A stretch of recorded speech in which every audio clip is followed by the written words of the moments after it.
4 proven tips for grab and go engagement with incredibly inspiring Stephanie Howell. Stephanie, I'm your big fan. And if you didn't know that, I'm just saying that right now.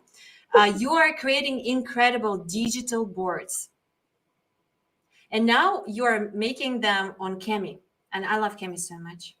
And if you haven't watched our PD with amazing Margie from Cami, I'm going to attach the link to this video in the comment box on YouTube. And if you're watching us on LinkedIn or Facebook Live, please do join in YouTube. And yes, so most welcome. The chat is live over here. And I hope everything is good and we're good to go. So Stephanie, before we dive in, please, who join us, share from which part of the world you're tuning from, what is your teaching role, how many hats you're wearing these days in education. And I'm sure that you will grab so many highlights today. I'm so happy that the stream is finally on. And don't hesitate, grab your highlights, your wows and hows from the session and post them on Twitter. You can see the handle of Stephanie and tag me as well, and use the hashtag #TeachersLoveYouDo. That was really fun intro. And Stephanie, I'm so sorry, I just skipped this part, but could you provide a short self-introduction for our beautiful viewers today? You're incredible. Oh, thank you. Yeah, hi everyone. My name is Stephanie. I've been in education for 10 years. Oh, wow. Yeah, I started off as a intervention specialist. So I helped different students that had different disabilities. And I quickly realized that technology needed to become my best friend because I was running around the classroom like crazy and there was only one of me. And I was like, I need video to clone me. I need an audio recorder of me. And so I adapted to technology really quickly. And from there, I started to help other teachers use technology, which led me into an instructional coaching role. And now I'm a teacher success champion at Cami. And then one of the best facts, and not best, but my favorite for sure, that you're a book author. Yes. And yes, please, can you just showcase the book? And I highly recommend you to grab, selfies and post them with amazing Stephanie. And we are going to talk more about the book a bit in a very short time. And for now, Stephanie, can I ask you a very common question here that I usually ask every guest speaker, every session? What is inclusive education and what does it mean to you? Because with all your background, experience, and I've been watching you, like you've been, doing great with technology like this, like very experienced for sure. Could you just share what you think, your thoughts on that? Yeah, I love that question.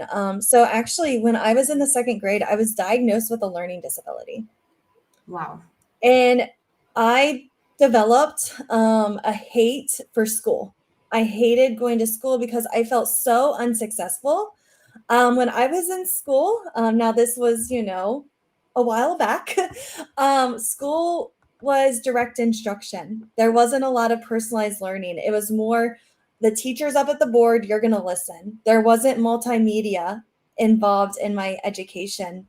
And again, it was a lot of sitting in rows. There was no collaboration, no communication, no creativity. And I think I'm a pretty creative person, right? Yes. So school was very difficult for me because of the way that I had to learn. And having that label of being a student with a learning disability really caused a lot of effect on my confidence. And so it was something that I had to learn to grow, and I had a lot of imposter syndrome. And so when it comes to inclusive education, it really does hit my heart because school was not inclusive for me. I hated it. I struggled with it. And so that was my why. That was why I went into education, because I didn't want any student that did have a disability to experience the same thing I did. Because every single person on this planet has strengths, and we all have weaknesses, right? And so I wanted to be able to pull my students' strengths. And so with technology, I was really able to do that because I had multimedia. My students, if they didn't learn from hearing me talk about it, they could watch a video where there was audio and images to show the concept. My students were able to be creative. They were able to use communication skills, and not just with writing. Because for me, I had a hard time getting my thoughts out onto paper. along with a lot of Yes. students. So that's why I really love Cami, because it provides a lot of those accessibility tools. But again, it hits home with me because again, school was so hard for me and it wasn't inclusive. That was absolutely inspiring.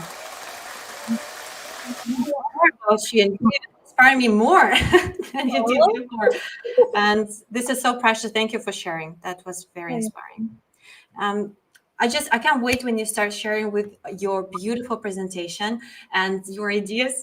I pass the mic to you, Stephanie. Yeah, I'm excited too. So if you haven't already seen Margie's show, we're gonna again link it in the description. Check that out first, because if you're like, how do I use some of these tools? She's gonna give you like the overview. We're gonna go over 24 different ideas. So it's gonna be quick, it's gonna be crazy. If you have questions, ask in the chat, but you can also re-watch this YouTube session as many times as you need to. Okay, so again, it's going to be overwhelming. I'm an oversharer. Your goal is to take away one idea that you can go back into your classroom, into your school, and try out. And then come back to the YouTube video and try another idea. So again, we're just going to try to spark some engagement in 2024 with 24 different ideas. Amazing. Okay, so way to go. Also, with all of the resources, there's templates linked, and we'll put the slides in the chat probably at the end. And then there's templates. There's also videos for you to rewatch just that strategy. Okay. Or again, you can come back to this video. So here is the first one. It's called Discussion Diamonds. And when it comes to discussion diamonds, again, I love to use Cami. And I'm going to ask you guys a question, and feel free to participate in the chat as well. Is a hot dog a sandwich? So think about that question. Okay. So what happens is when I'm with my students, I will ask them, is a hot dog a sandwich? You can ask them content questions as well, but this one is just fun, right? So you could do this as like an SEL kind of warm up, or just to get your students used to this protocol. Students, think about that question first. So in this box, every student will have their own response. Okay, so in this outside box, every student gets to think first. So Michael said no. He would type in this box right here, no. Now, I'm that teacher that is like, you got to explain why. No, it's not acceptable, Michael. So you got to think about, why is it not a hot dog, right? Or why is a hot dog not a sandwich?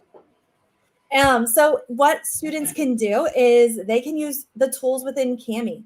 They can use text. If they want to type out their answer, they can do that. If students want to use a voice recording, maybe they debate better by adding some tone and ideas by using audio. Students might get really creative and use this screen capturing feature where they open up another tab and they actually go to a website to support their evidence on, is a hot dog a sandwich? So again, students will first think by themselves and they add their thoughts. So here's my box. We'll say your box is right here, and so on. And they work in a group of 4. After that, students will listen to each other's audio notes, videos, texts, and then they come together for a group answer. So we've got Michael saying a sandwich involves greater than a slice of bread. Okay. Where I might have say like, yes, a hot dog's a sandwich because you can unattach that slice of bread and it becomes 2. Right. And so we're going to have that discussion. And then based on all of our individual answers, we come back as a group to make a decision. This is brilliant. And then the second one, so vocabulary, right? Vocabulary is very difficult for a lot of our students. And so with this one, it's called Stand Up.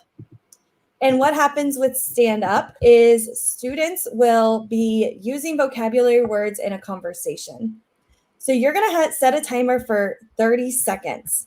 And there's going to be multiple rounds for students. So again, the first round, they just have to use a certain vocabulary word. You're going to add the word here. And then they just have to talk about that word for 30 seconds. Once they do that, they move down the line to 3 people, and now they have a new partner, and they're talking about their new word for 3 seconds. And then another round, round 3, they have to talk like a baby or whatever you come up with. Maybe they have to talk like a scientist, or maybe they have to talk like a caveman, right? So you can think of all of these fun ideas and have your students kind of be challenged, and it gets harder and harder each round, where they have to talk to different people in the classroom. How did you come up with that idea? It's incredible. Being a language teacher, I'm so impressed. When I was coaching, I worked with a lot of different teachers. And so just working with them, learning about different research and vocabulary as well. And the kids love this activity when we did it, because again, it starts off really easy to do. And then you just keep on going down the rounds. So there's a comfort, Jadranka. If the slice of bread is gluten-free, related to the previous one, Yeah, that's awesome. Okay, ready for number 3? Sure. All right, so number 3 is another vocabulary one where students will have vocabulary words. And on their vocabulary words, they are going to have to use as many words as they can for 2 minutes. So here are lists of words. And again, the students have to use as many of these words as they can in 2 minutes. So you're going to set another timer. And then there's a topic. So right here, the topic is they're stranded on a deserted island. So they have to think about that context. Okay, I'm deserted on an island. What am I going to do with all of these different words? They have 2 minutes to talk about them. You set the timer, you walk around, and you listen to those conversations being had by your students.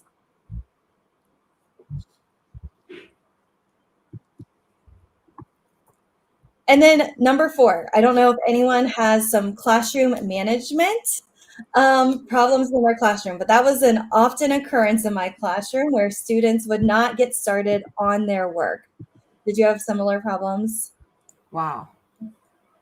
Of course. Right? What a question, yes. So this is called work and reset.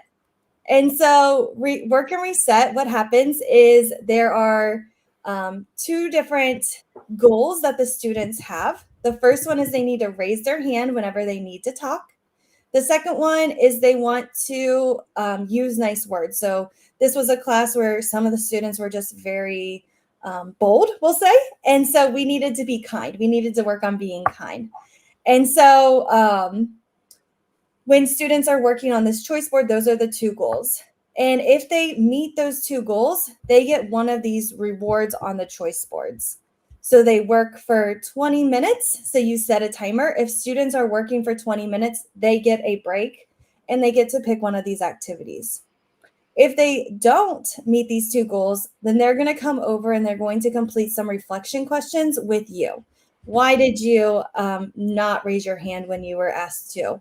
Why were you not using kind words? And so during the free time that the other students are getting, you're actually conferencing with that child and you're having a conversation with them. Okay, why did this happen? Why? And you're getting them to reflect. I did this with a class. I was so nervous to go into this class because whenever I did, the classroom management was like always really crazy. The kids were really mean. They would talk out. They would get out of their seat. We did this activity. Only 2 students needed that reflection time. Wow. We set, there goes the balloons. Oh, I love this one. Yeah. Let's make it festive. We gave them their reward, the other students. Those 2 students came and chatted with me. We did it again for 20 minutes. Those 2 students did not have any issues at all.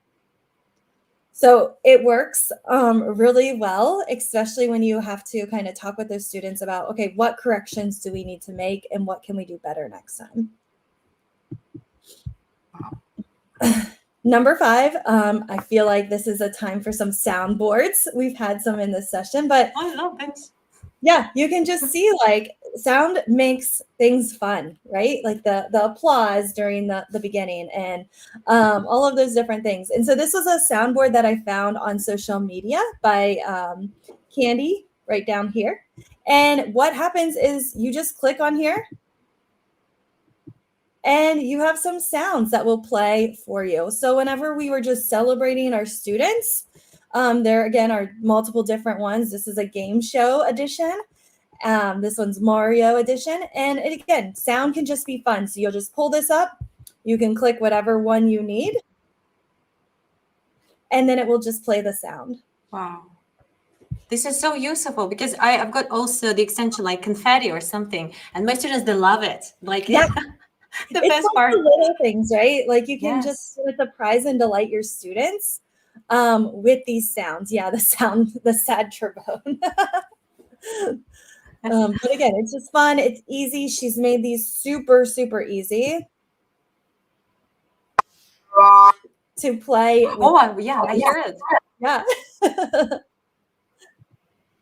Lovely. All right, number 6 is called the 5-word wonder. And this is just to add some engagement to your students at the beginning of a lesson. So they've never seen this content, this book that you're about to read. They haven't seen any of these activities at all. And what you do is you'll notice on this screenshot, it says word 1, word 2, word 3.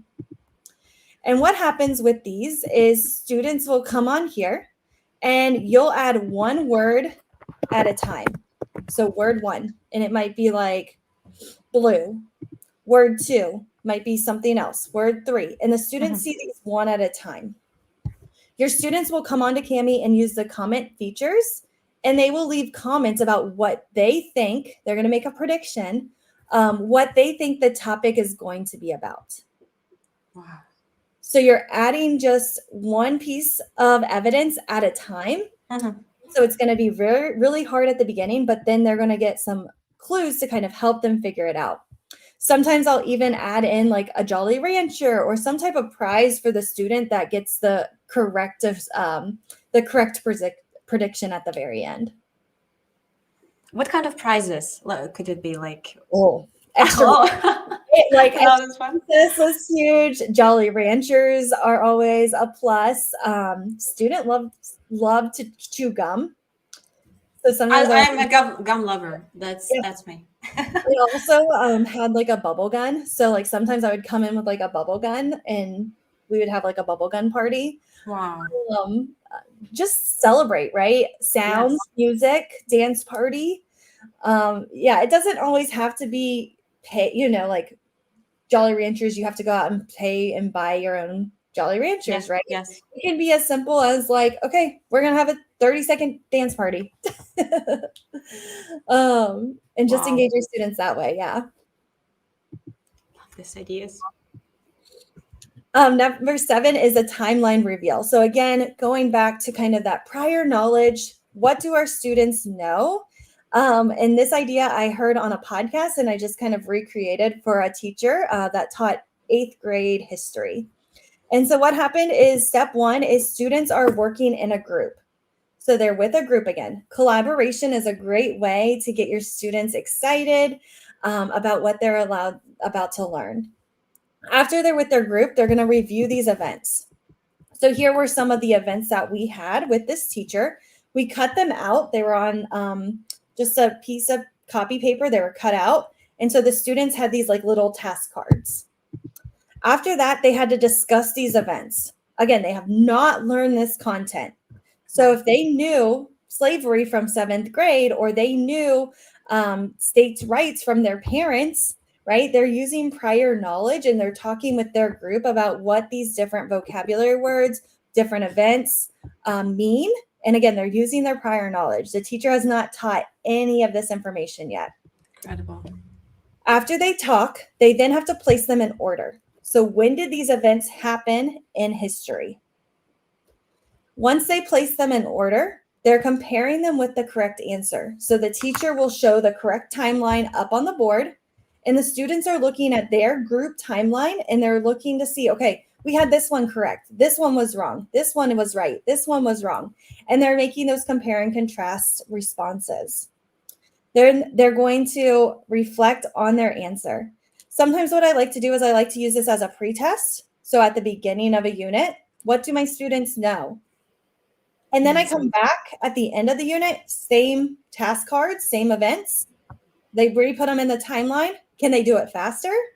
Do they get them correct? So again, I kind of like to use it at the beginning. What do they know?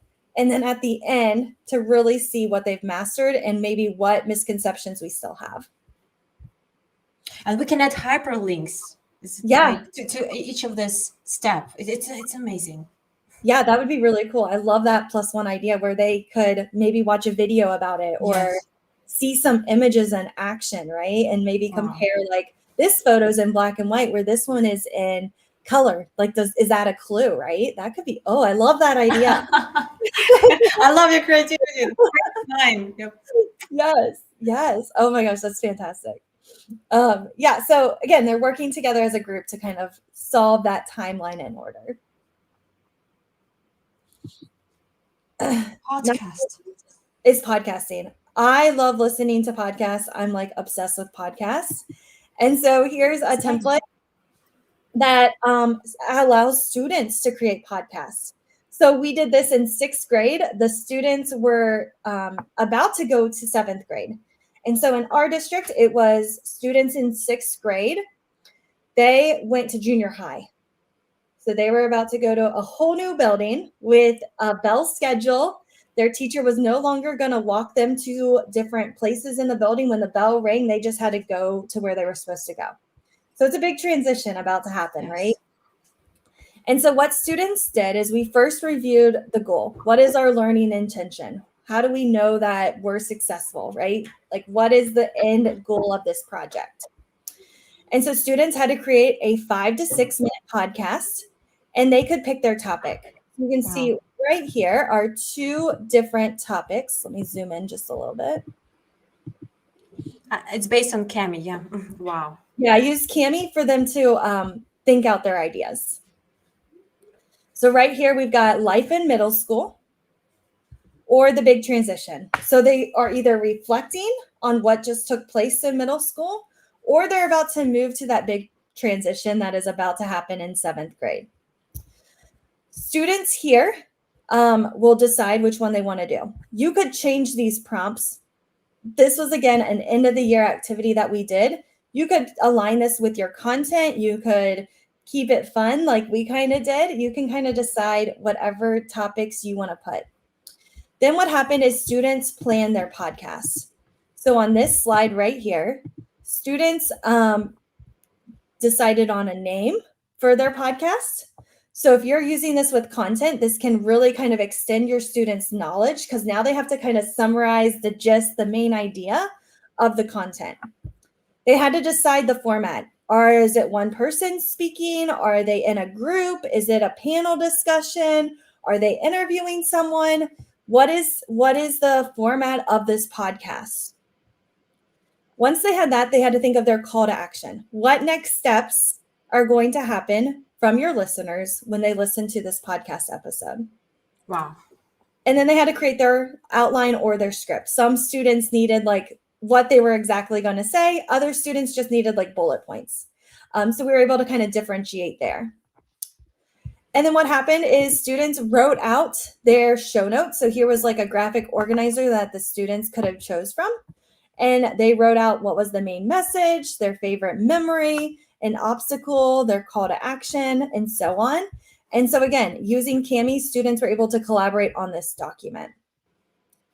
Within this document, because it was a collaborative, students can't delete each other's comments in a Cami document. Wow. Love these privacy settings. Yeah, that's huge, right? Because I would do projects with my students and they would delete each other's work. The entire background would be changed. Yes. It was a pain. And so I would not want to do collaborative activities in my classroom because of all of those different barriers.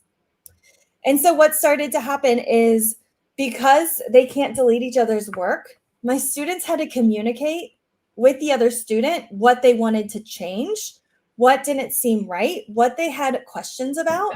And it was no longer, I'm just going to delete that. And then it was like, where did it go?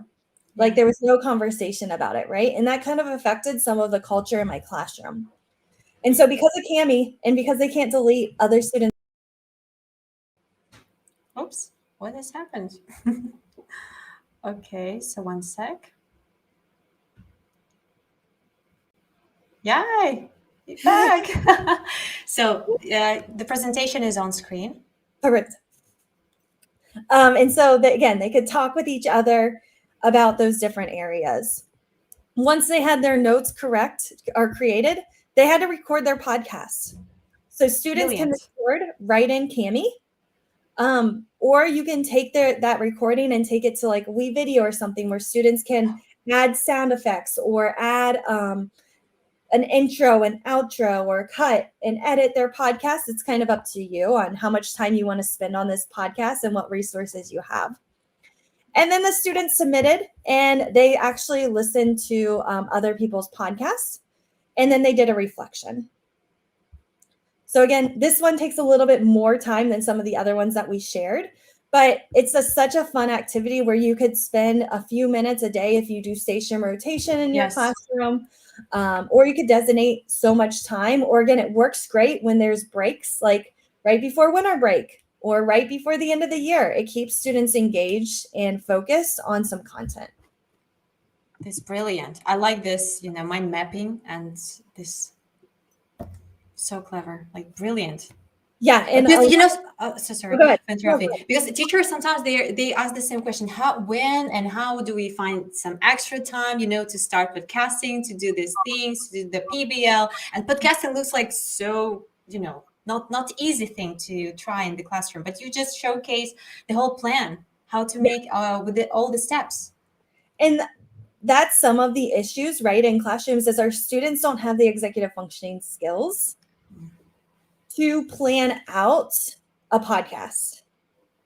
And I have to like sit back, and I was like getting really frustrated. I'm like, why are they not doing this really cool project that I created? Like, yes, I had my students, they had $1 million to spend, but I didn't have any graphic organizers for them. I didn't have anything for them in order to be successful with that project. And I'm like, this is a really cool project. It was supposed to take like 4 weeks because we were working on multiple standards. Yeah. And I think it lasted a week because I was like, we're done. But what I really focused on is students don't have the executive functioning skills. And so we had to build them. We have to teach them, how do you manage your time? Yes. And that's the best gift ever, that they can, learn how to make it being in a school. It's such a gift. I know. And so creating those different step by step, okay, your goal is to be by number 2 today. So instead of you're creating a podcast, you need to have number 2 done of this project today. And then keeping them accountable and checking in with those students. Yeah. This next one is another really good one. It's called Pile of Words. And what happens with Pile of Words is, again, it's a prior activity that you would do to teaching your content. And students will come in here and they look at their vocabulary list. Which words does their group know? And which words does their group not know? So they're looking through the list. Okay, we know this word. We don't know this word. We know this. We know that. We don't know this.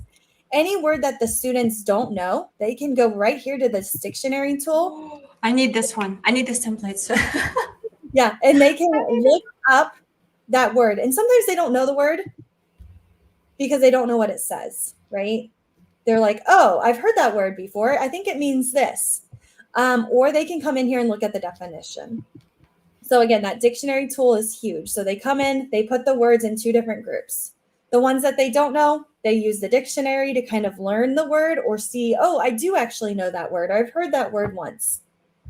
After that, they come up with different labels for each of those different words. And then they put the words into those categories. So students might come in here and they might think of some categories, like we did Touching Spirit Bear, which is a book. And so the students had different words and they had to decide like which ones went in certain categories compared to others. And then after that, they made a prediction. What do they think they're going to learn about in this unit based on those vocabulary words? So again, getting students to predict hooks them into their learning. And what's really fun is I had a teacher that did this activity with touching Spirit Bear. In the middle of the book, one of the vocabulary words came up, and the student was like, "My group talked about that." Like they remembered this activity, and they were able to really connect with the book more because of spending 15 minutes on this activity. And again, you can set timers where students only have a certain amount of time, and then you can kind of move on and go into your content. But providing them these prediction type of activities really helps engage your learners. Stephanie, sorry for interrupting. Is there a timer on Kami? So there is not, but you Mhm. can go right here to add media. Wow. And in add media, you can search. Yes, from YouTube. I love them. And then YouTube. you'll open up YouTube. And then I just go here 15 minutes. And what I love about Kami is like this, usually there's an ad. There's all these distractions over on the side. Brilliant. When I put this 15-minute timer into Kami, it gets rid of all of that. I love this one. So easy. So Yeah. easy.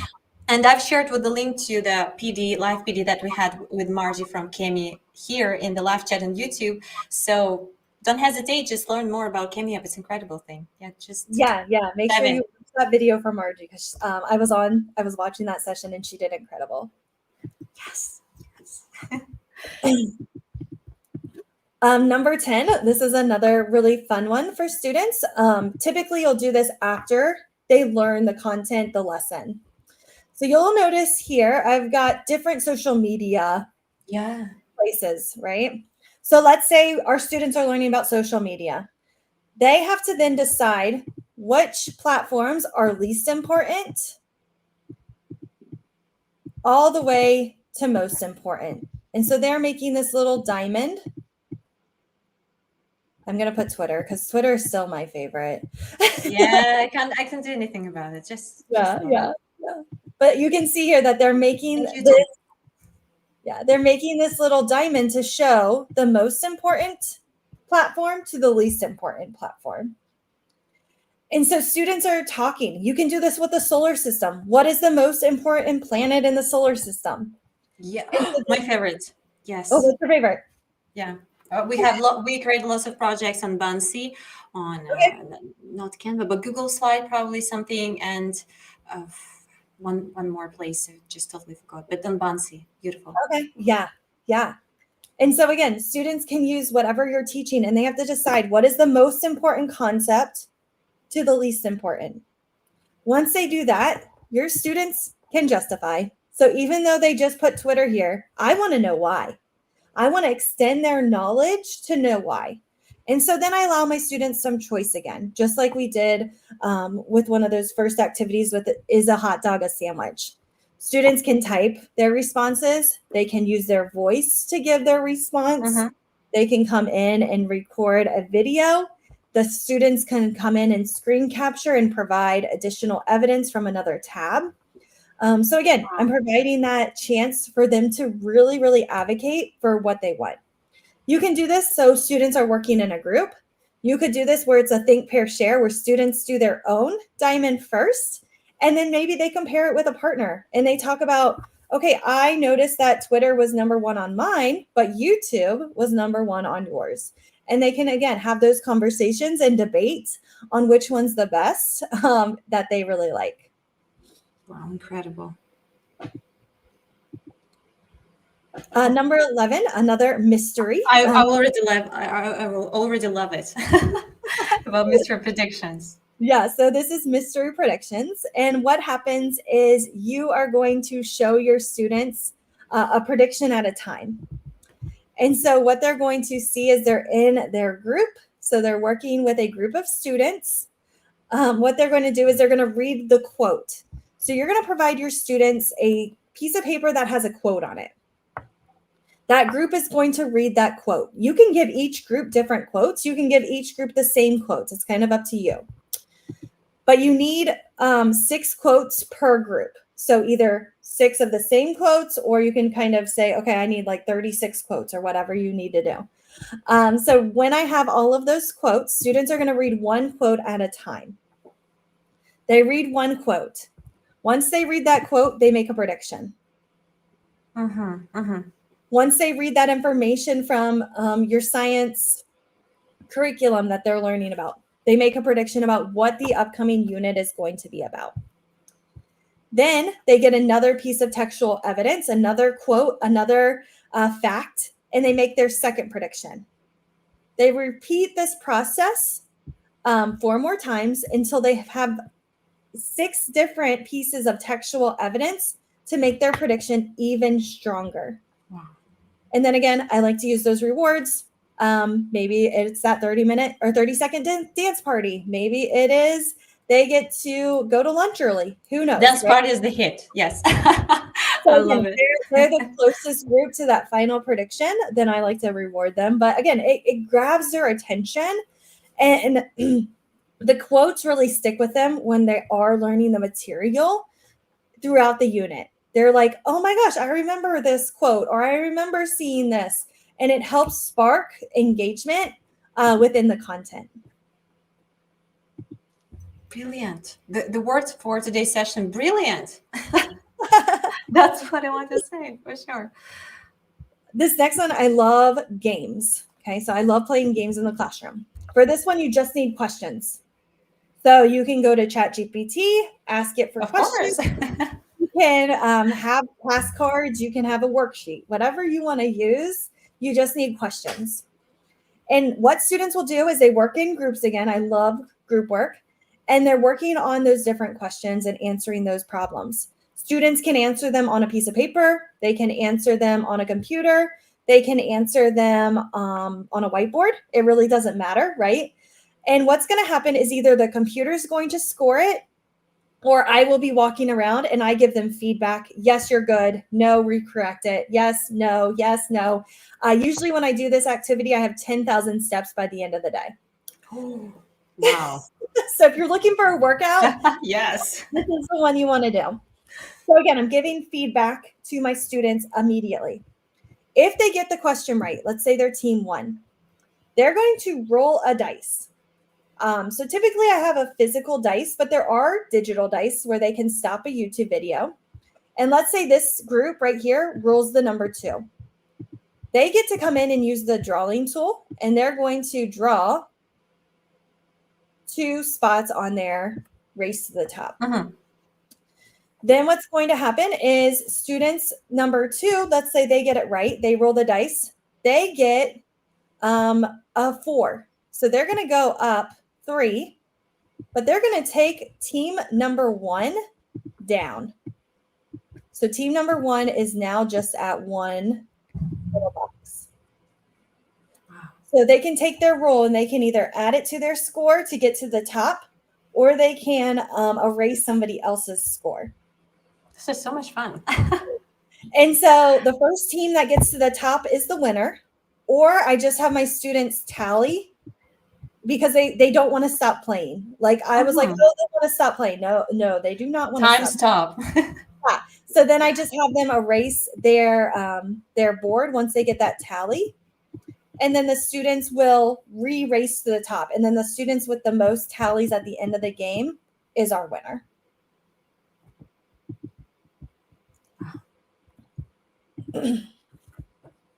This one is fun if you want to get your students offline.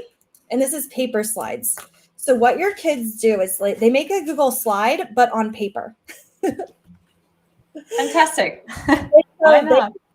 They just have blank white paper, or you can see right here on the slides, the color paper. So I've got my paper, I've got markers, and this student, they were making a word problem example with their slides. Here's some just ideas. If you teach other subjects, they could write a story. If you're a science teacher, maybe they explain like a concept. If you're a social studies teacher, they demonstrate the different types of government. So again, you kind of think about your topic and how you could use this. Students grab the markers and they draw out their slides. And then once they plan out and draw and create, they then publish. And when they publish, they just go like this. And they move the slides like they normally would. Oh my God. So they present in front of the class. I usually have them put it under the document camera. And they just, again, they go and they present and they present and they talk over it. You could also use Cami. Within Cami, you can videotape yourself. And so students could hold it up and explain and record their slides as well. I've never seen anything like this, and any ideas like this. Stephanie is just blowing away. It's so much fun. And it gets kids offline. I know sometimes we have a lot of digital activities, but this one gives students a chance to kind of create on a piece of paper. Instead of creating a Google slide deck, they're just making it on a piece of paper. Brilliant. This one is just a notice and wonder. And what students will do is they will just look at a video. Maybe there's a picture. Maybe there's an article. So again, this is a prior knowledge activity, getting them excited about the topic. They look at that image, they watch that video, and they write down what they notice and what they wonder. Students can use audio, video, or text to give their answers. And then they use these sentence frames to help them. So instead of just writing down different thoughts, I want them to kind of say, I notice blank helped because, and then they provide that reasoning. I saw blank, and so I connected it with ... right? So again, they're using these sentence frames to really help make those connections with what they see and what they wonder. And then we can have a class discussion about what my students noticed and what they wondered. Wow. Amazing. This is an Edu protocol. So if you have not seen the Edu protocol books, I highly suggest you go and look those up because they're incredible. And what happens here is students learn a concept. They come over here and they draw that concept. So whatever they're learning about, they draw that concept over here. Maybe they just read a book. They draw that summary of what they just learned. Then they have to tell you about it. Students here can use choice where they can, again, type about it, create a video to explain it, or use audio to demonstrate their learning. So they have some choice, or you can limit their choice with feature controls. And you can come in here and say, okay, I only want my students to have the video tool. I only want my students to have the audio tool.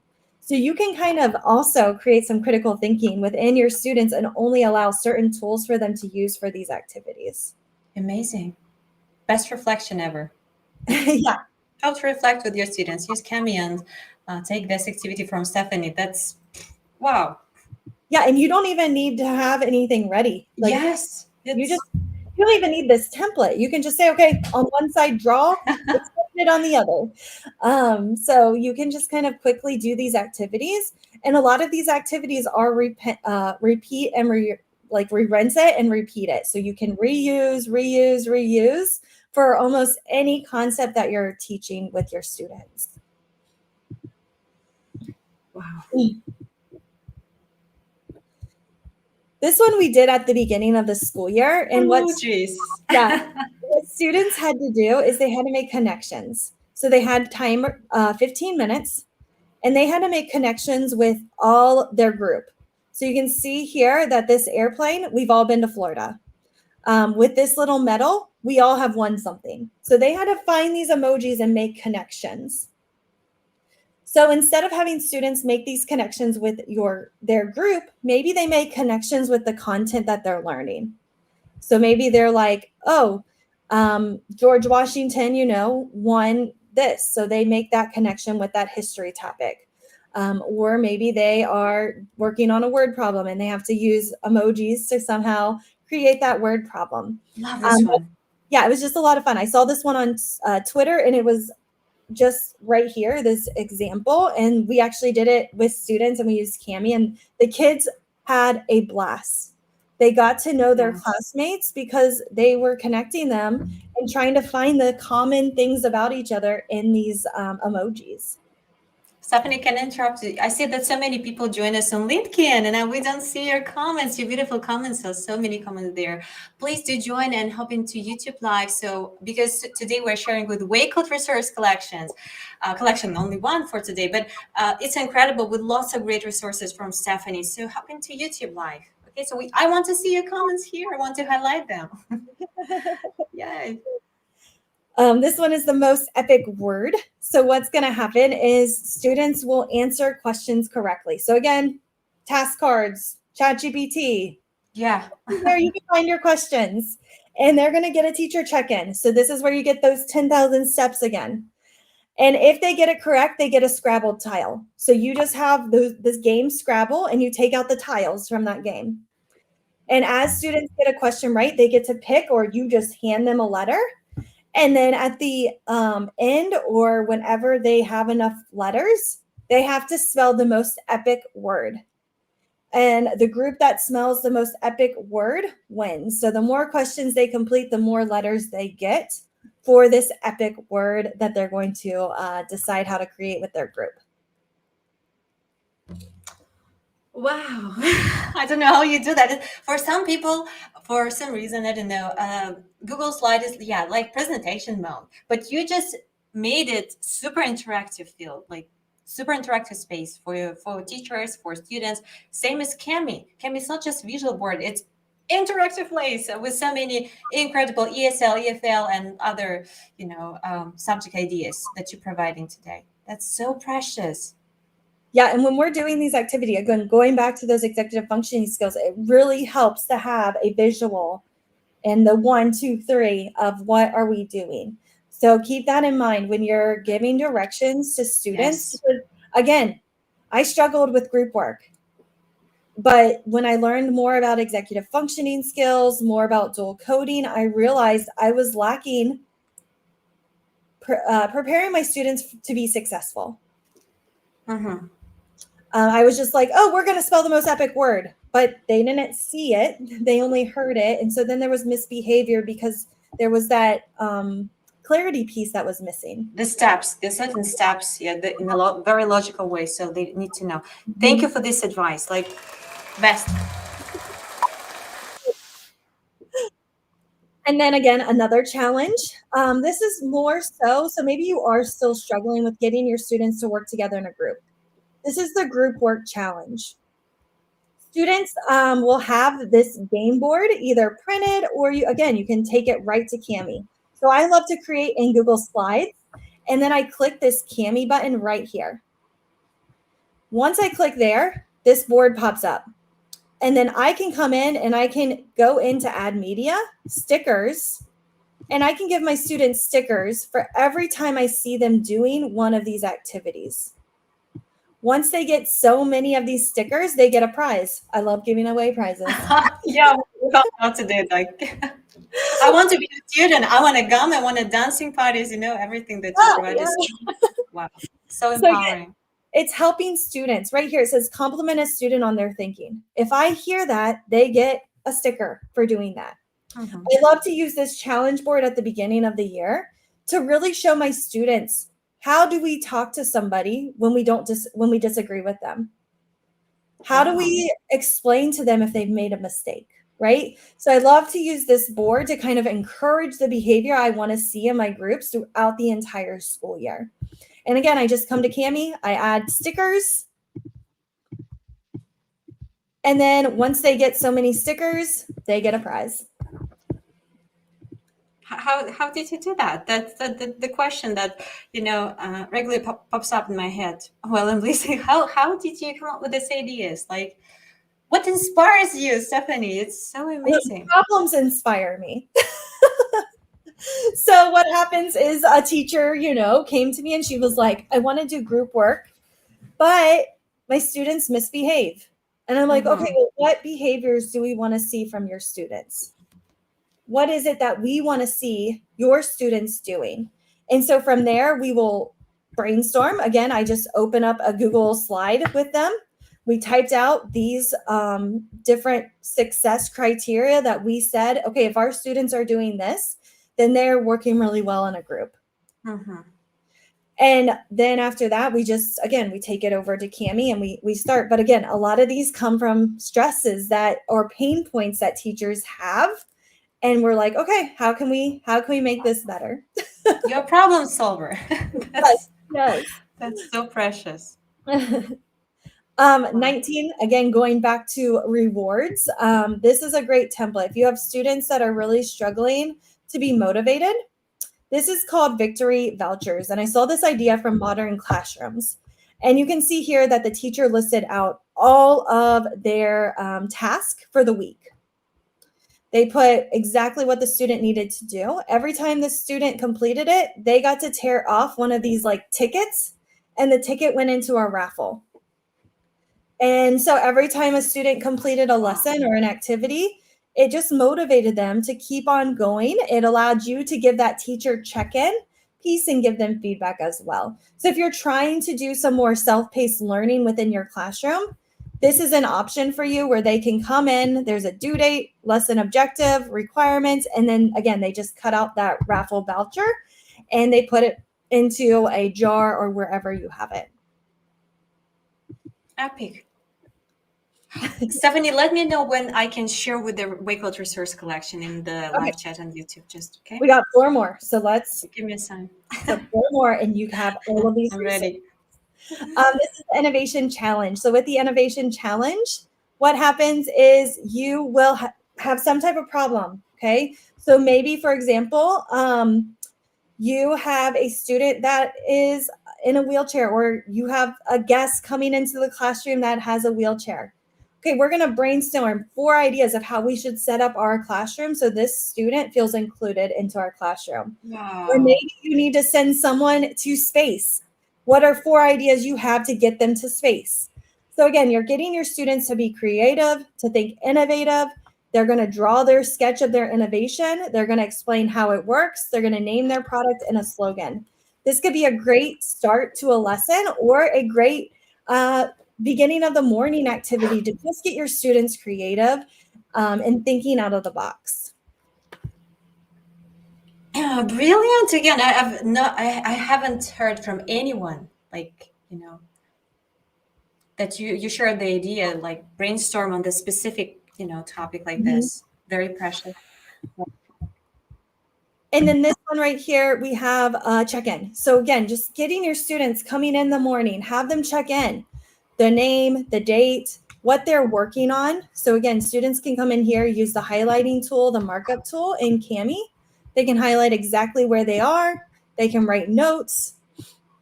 And then students are able to share anything that they want to with their teacher and provide you with that feedback.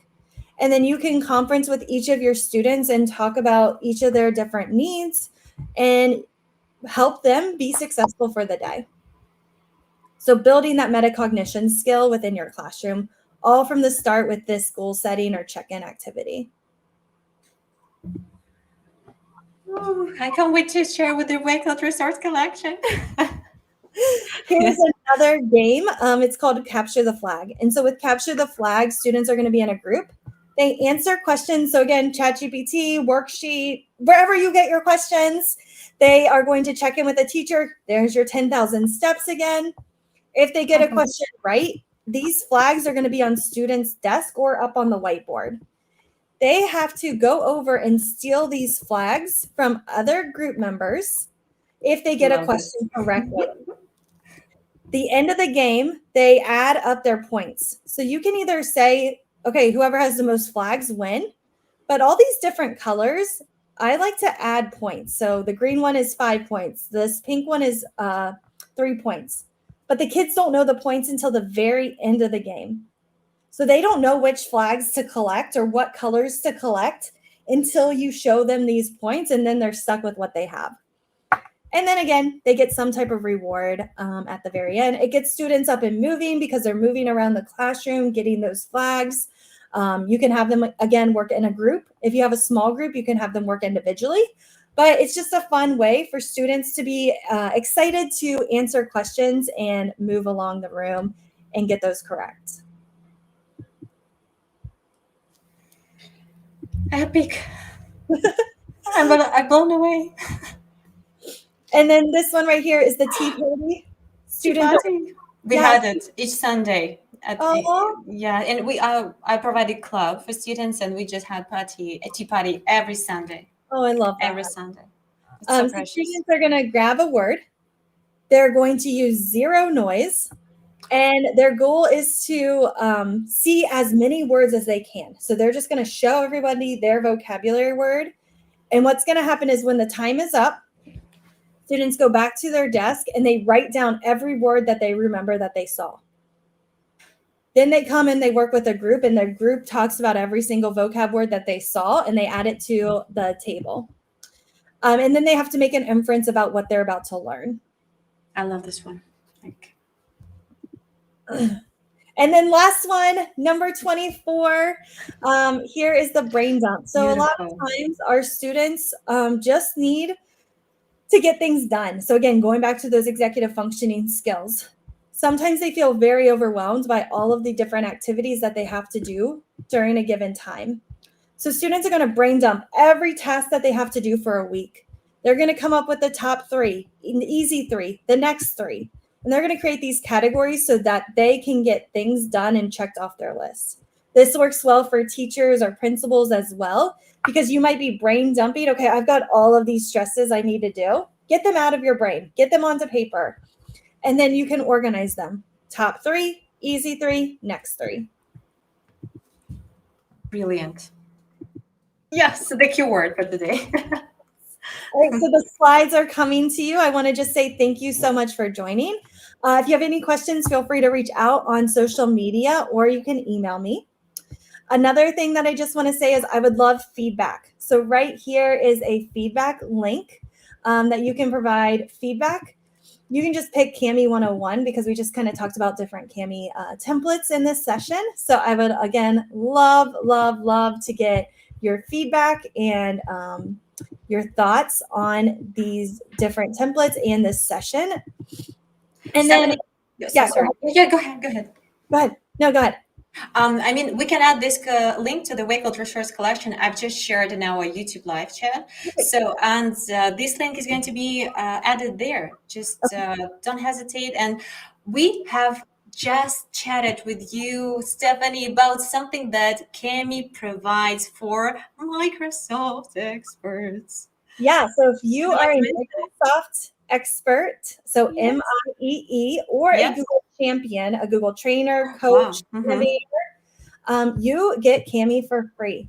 And so there is a form right here that you can fill out. You'll just put your name, your email. You'll let me know which one you are, or maybe you're both. And then from here, you'll drop down, and if you have any of these certifications, you'll select them. And then add in your certificate, and that will let us know that, okay, yes, we can give you this free Kami license. And then down here is where you'll paste if you are Kami certified as well. There is a Kami certified webinar tonight. If you're interested in attending and getting your level 1 certified educator certificate, there's also an asynchronous course as well. So if you are an MIEE or a Google champion, this is available to you as well. If you are not, we have a coupon code for you that you can also use as well to get an upgraded Kami account. This one is only for, I believe, 60 days. But it will get you in and playing. Yes, that's correct. 60 days. I'm using one.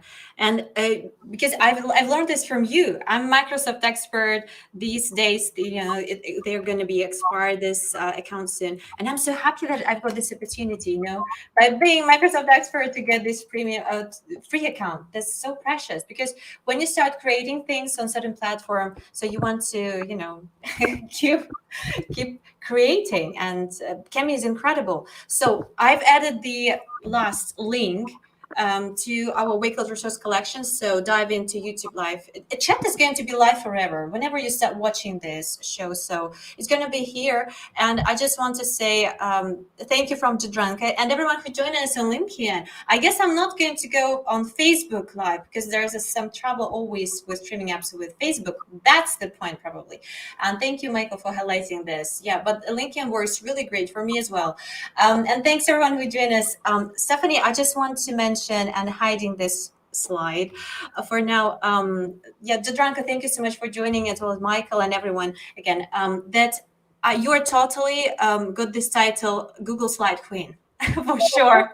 And I didn't know, but now I can say for sure that you're Kami app queen, because you are the, you know, it was brilliant, as so Yeah. many templates you shared. And so sorry we get over time and no, but if you're busy, so we can skip to the bye bye part. And I just want to mention this, that these hashtags are yours. Google Slide Queen and Kemi Up Queen. Thank you so much for inspiring, because Google Slide, it's great, but you brought this certain perspective of super easy and very valuable, useful activities that any teacher can take in any classroom across the globe, because Google is super inclusive platform. Thank you so much for sharing. I did know that you're so much into inclusivity and accessibility, and I'm so inspired with everything that you shared. I was so quiet because I was, it was like epic. I was like, I feel so grateful that we made it today, despite of all of this, troubles with the connection first. But this knowledge and these insights and highlights you share, this amazing. I'm going to create a short like video of my highlights, so in recap, so I'm going to share, because you just blew me away for sure, and with your personal stories and your perspectives, how you see inclusive education. So thanks everyone who joined us, who watched this.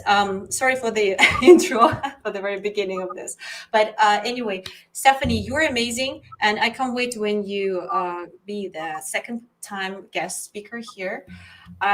Just any last words that you would love to share? I would really appreciate to hear from The you. only thing is, if you have questions or you feel overwhelmed or you just need help, reach out. Like, I'm not kidding. Reach out. I'm here to support you. Anyone on the Cami team is here to support you as well. We offer free unlimited PD. So reach out, use your resources. If you are an asynchronous learner, there are those YouTube videos. There's resources to help you as well. But we're here. We're here to support you. And thank you so much. This was incredible. I love sharing. So thank you for giving me this opportunity. Thank you. Yes. Stephanie, please don't leave this room. We're grabbing the final selfie.